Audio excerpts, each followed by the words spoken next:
Now, from the makers of Cold Water Omo.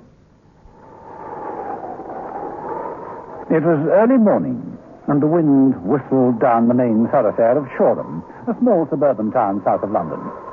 The inhabitants washed the night's sleep from their eyes, put kettles on, made tea, gulped breakfast, glanced at newspapers, and huddled in overcoats made for buses, trains, and cars. Two women, char ladies by profession, were coming off duty. They'd been cleaning the offices at the council and were looking forward to reversing the popular procedure. They wanted to get home.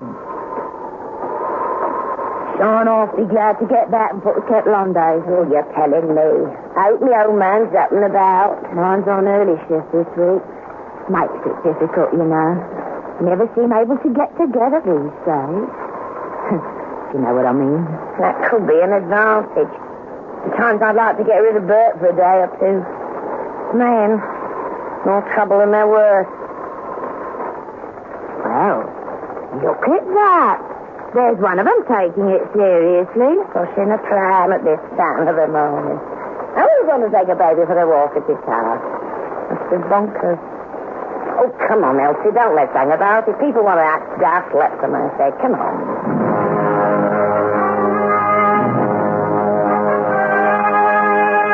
The Avengers.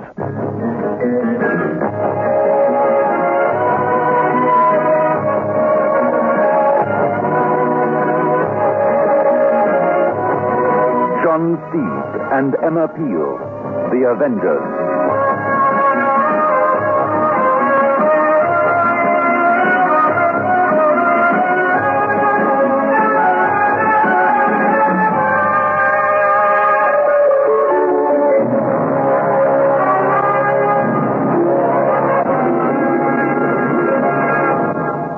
So many housewives have discovered that the cleaning power of Cold Water Omo gives them sparkling clean results. Mrs. Joyce Whelan of East London has this to say. I tried it, and it works beautifully. I tried it on my children's clothes, on a general wash, and I noticed straight away that things were cleaner. Since then, I've used nothing else but Cold Water Omo. Once an Omo user, always an Omo user. Omo cleans best. Keep your complexion soft and young-looking with the creamy, moisturizing lather of Lux. Like Claudia Cardinale, choose Lux. Lux for beauty treatment as you bathe.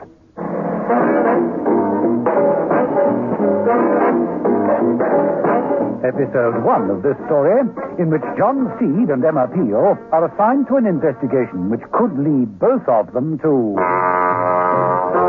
a quick, slow death.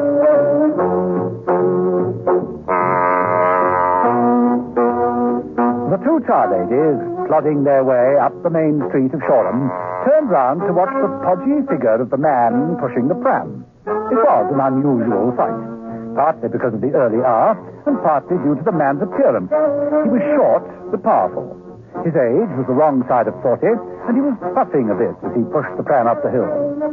The pram itself was also unusual. It was old, Victorian, a bassinet more than a pram, and it was very large. At the crest of the hill, the man stopped, applied the brake to the pram, and entered a telephone booth. Money. If I got enough change here. The man was about to drop a coin in the machine and press button A when he glanced out of the windows of the booth. The pram's brake wasn't holding. It slipped off as the pram picked up speed. The man dropped the phone hastily and, bursting out of the booth, raced after the runaway pram. The two char ladies joined in. That's all, baby! Stop the pram! Oh, we've got to stop it! Hold up, wait! The pram gained speed, rocking sideways as it sped downhill towards a traffic intersection.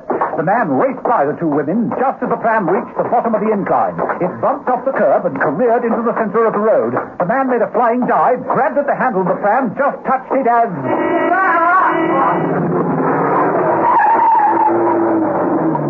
The van, coming round the corner, skidded as it tried to avoid him. It caught him a glancing blow which flung him into the gutter. The pram slowly tipped over. The contents spilled into the wet road. The two char ladies panted to a stop and looked down at the scene.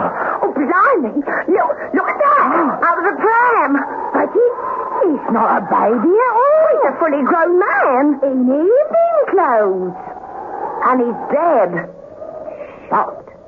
In the chest.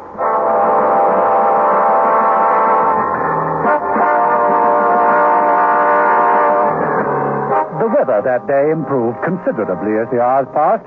By lunchtime, the sun managed to banish the watery clouds. Down in the country, John Steed was putting in a little target practice. Steed operated a small target launcher. It tossed empty beer cans into the air. Steed snatched up a gun. He was really doing quite well. Mrs. Peel, appearing from behind a hedge, caught the can neatly. Oh, that's... Hello there, Steve. Good day, Mrs. Peel. You appear to be in splendid form as a fielder. Oh, well, I have been told that as a silly mid-off, I have few equals. Well, like to make yourself useful with us. You mean launching the beer cans for you? Good. Two in a line, both barrels. Ready? Here we go. Not bad. But, Steve, you didn't invite me down here to act as a gun bearer. That's true. There's someone down here I'd like you to meet. Oh. With a view to work, business, pleasure, romance? Work. I was afraid of that. Here we go again. Steve, you missed. Of course, that was a full can of beer. My pre-luncheon refreshment. Hate to see good beer going into orbit. Who am I to meet?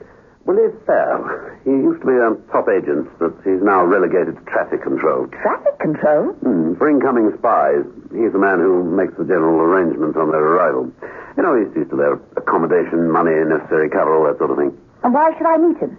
Well, he had a bit of an accident earlier today. Ran off the road, got knocked down. All a bit of a mess. There was also a dead man in full evening clothes. Oh. And what does Mr. Willie Fair have to say in explanation? I don't know. He's up at that house on the rise over there. I haven't seen him yet. Thought I'd wait for you first. Right, last two cans, Mrs. Peel. Like to try? Anything you can do, I can do better. Annie Oakley Peel, that's me. Let him go.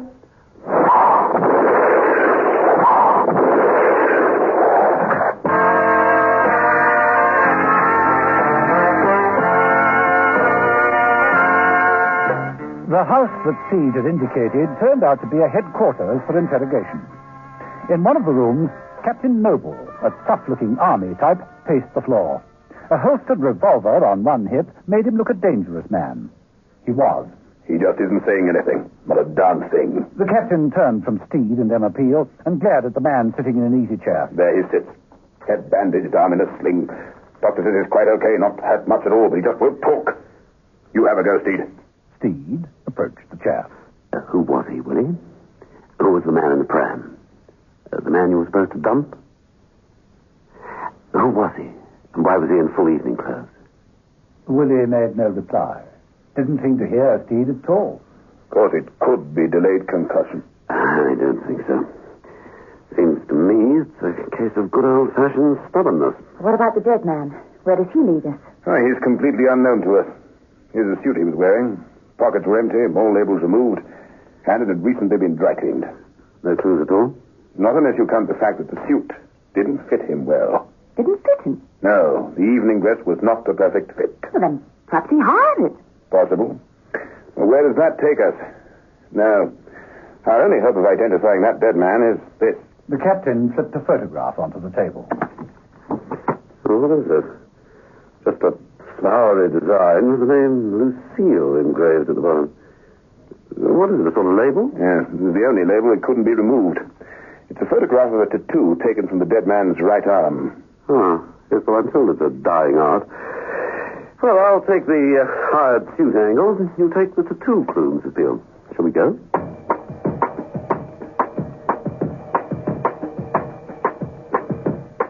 Sometime later, Mrs. Peel called upon one of the most famous salons in London, Toby Tintry's Terrific Tattoos. Toby was working on the stomach of a lady dancer. I want it to be a pretty snake. Sort of all curled round, so when I dance, it kind of comes to life, huh? I understand, dear lady. Just control the abdominal muscles, and I'll endeavor to oblige. You have a most interesting job, Mr. Tintry. Is this one of your designs? Mrs. Peel showed Toby to the photograph. Oh, yes, I think it is. Yes, hold still now. Oh, it kind of tickles. I like it. It's kinky. There's a selection of designs over there on the table, Mrs. Peel. You can choose whatever you want. My most popular designs are always I love whoever it is. Closely followed by what is home without a mother's loving touch. A lovely thought, don't you think? Of course, that's only for big people. You need plenty of room to get in that amount of words, you see. I tried it once on a skinny fella. It was too soft. So I ran out of space and ended up what is home without a moth. Tragic. Yeah, completely spoilt a lovely sentiment. Shut me a moment, Mrs. Peel. You can tell me what you'd like. An engraved garter around your left leg? Well, no, actually, No. Perhaps rosebuds, pretty pink rosebuds, one on each leg. I don't want to be tattooed. You don't? Then what? This photograph. Do you recall who you worked on? Who was it? Peaver. Mr. Peaver. Funny little chap. Thinning hair, glasses, middle-aged, nervous. Oh, I remember him now. I remember him well. And he wasn't married. He told me so.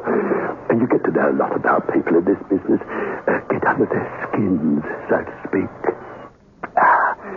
There. Let's finish that. Off you go now. What's Peaver done? Must be something or you wouldn't be asking all these questions. He was involved in an accident. What you'd call a write-off. Oh, dear. All that work for nothing. And you want to know who his seal is. That's right, Mrs. Peel. That's right, Mr. Kintry. That's dead right.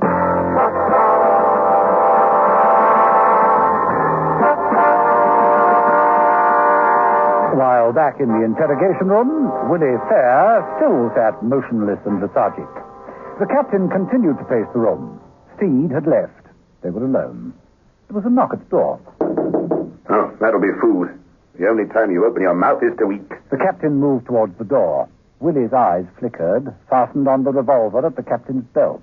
Willie stood up, removed his tie, and moved silently after the captain, his hands outstretched and murder in his eyes.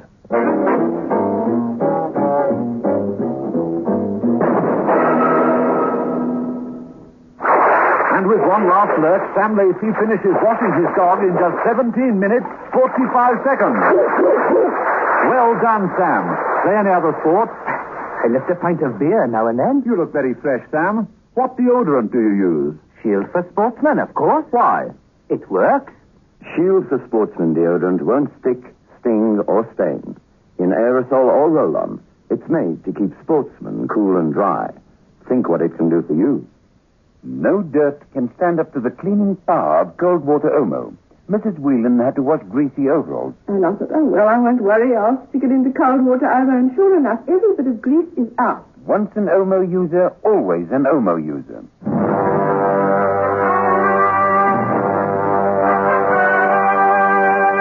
The Avengers.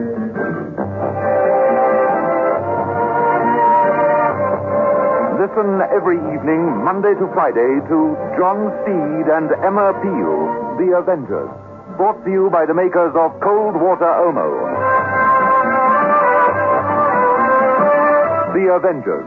Donald Monat as John Steed and Diane Appleby as Emma Peel is adapted and directed by Dennis Falbig and produced by David Gooden.